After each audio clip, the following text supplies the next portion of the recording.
नमस्कार दोस्तों, कैसे हैं आप लोग। हमारे YouTube चैनल श्री जीवन मंथन में आपका हार्दिक स्वागत है। आज हम सुनेंगे माघ मास महात्म्य का 23वां अध्याय। लेकिन दोस्तों, वीडियो शुरू करने से पहले मेरा आपसे अनुरोध है कि हमारे चैनल को सब्सक्राइब करना ना भूलें और बेल आइकन के बटन को दबाइए ताकि हमारे चैनल से संबंधित ताजा अपडेट्स आपको मिलती रहे। और अगर हमारा वीडियो आपको पसंद आता है तो लाइक शेयर करना भी ना भूलें। आपके सुझाव भी सादर आमंत्रित हैं। लोमश ऋषि कहने लगे कि जिस पिशाच को देवद्युति ने मुक्त किया वह पहले द्रविड़ नगर में चित्र नाम वाला राजा था। वह बड़ा शूरवीर, सत्यप्रायण तथा पुरोहितों को आगे करके यज्ञ आदि करता था। दक्षिण दिशा में उसका राज्य था और उसके कोष धन से भरे हुए थे। उसके पास बहुत से हाथी, घोड़े और रथ थे और वह अत्यंत शोभा को प्राप्त होता था। बहुत सी स्त्रियों के साथ क्रीड़ा करता था और अनेक यज्ञ उसने किए थे। वह नित्य अतिथियों की पूजा करता था और शस्त्र विद्या में निपुण था। ब्रह्मा, विष्णु, महेश तथा सूर्य की पूजा सदैव किया करता था। वह जंगल में भी स्त्रियों से घिरा हुआ क्रीड़ा किया करता था। एक बार वह पाखंडियों के मंदिर में गया और वेदहीन भस्म लगाए महात्मा बने हुए पाखंडियों से उस राजा की बातचीत हुई। पाखंडियों ने कहा कि हे राजन, शैव धर्म की महिमा सुनो। इस धर्म के प्रभाव से मनुष्य पाप को काटकर मुक्त हो जाता है। सब वर्णों में शैव मत ही मुक्ति देने वाला है। शिव की आज्ञा के बिना दान, यज्ञ और तपो से कुछ नहीं बनता। शिव का सेवक होकर भस्म धारण करने, जटा रखने से ही मनुष्य मुक्त हो सकता है। जटा धारण करने तथा भस्म लेपन से ही मनुष्य शिव के समान हो जाता है। इसके बराबर कोई पुण्य नहीं है।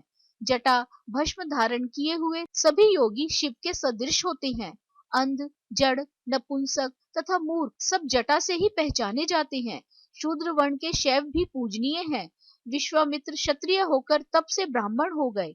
वाल्मीकि चोर होकर उत्तम ब्राह्मण हो गए। अतएव शिव पूजन में ही किसी प्रकार का विचार नहीं है। तप से ही ब्रह्म तत्व प्राप्त होता है, जन्म से नहीं। इस कारण शैव का दर्शन उत्तम है तथा शिव के सिवाय दूसरे देवता का पूजन ना करें। शिव तपस्वी को विष्णु का त्याग करना चाहिए। विष्णु की मूर्ति का पूजन नहीं करना चाहिए। विष्णु के दर्शन से शिव का द्रोह उत्पन्न होता है और शिव के द्रोह से रौरवादी नरक मिलते हैं। इसी से भव सागर से पार होने के लिए विष्णु का नाम भी नहीं लेना चाहिए। शिव भक्त निसंक होकर जो शिव से प्रेम करता है वह कैलाश में वास करता है, इसमें कुछ संदेह नहीं है। इस धर्म का पालन करने वालों का कभी नाश नहीं होता। इस पाखंडी के ऐसे वचन सुनकर राजा ने मोह में आकर उनका धर्म ग्रहण कर लिया और वैदिक धर्म को त्याग दिया। वह श्रुति, स्मृति और ब्राह्मणों की निंदा करने लगा। उसने अपने घर के अग्निहोत्र को बुझा दिया और धर्म के कार्य बंद कर दिए। विष्णु की निंदा और वैष्णवों से द्वेष करने लगा और बोला, कहाँ है विष्णु, कहाँ देखा जाता है, कहाँ रहता है, किसने देखा है। और जो लोग नारायण का भजन करते थे उनको दुख देता था। पाखंडियों का मत ग्रहण कर राजा वेद, वैदिक धर्म, व्रत, दान और दानियों को नहीं मानता था। अन्याय से दंड देता। वह कामी राजा सदा स्त्रियों के समूह से घिरा रहता और क्रोध से भरा रहता। गुरु और पुरोहितों के वचनों को नहीं मानता था। पाखंडियों पर विश्वास करता हुआ उनको गांव, हाथी, घोड़े और सुवर्ण आदि देता था। उनके सब कार्य करता, भस्म धारण करता और मस्तक पर जटा रखता था। और जो कोई विष्णु का नाम लेता उसको मृत्यु का दंड दिया जाता। यह ढिंडोरा उसने पिटवा दिया था। उसके भय से ब्राह्मणों तथा वैष्णवों ने उस देश को छोड़ दिया और दूसरे देशों में चले गए। सारे देशवासी केवल नदी के जल से ही जीते थे। जीविका से दुखी होकर वृक्ष आदि नहीं लगाते थे, ना ही खेती बाड़ी करते थे। प्रजा अन्न के अभाव में गला सड़ा अन्न भी खा लेती थी।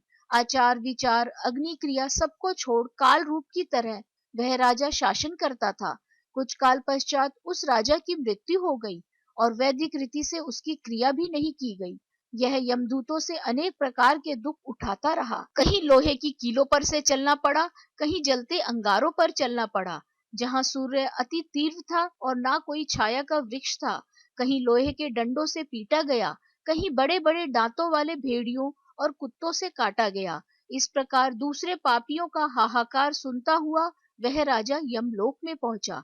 इस प्रकार माघ मास महात्म्य में 23वां अध्याय संपूर्ण। कल हम सुनेंगे माघ मास महात्म्य का 24वां अध्याय। आशा करते हैं माघ मास महात्म्य का 23वां अध्याय आपको पसंद आया होगा। राधे राधे। आप सभी पर ईश्वर की कृपा सदा बनी रहे।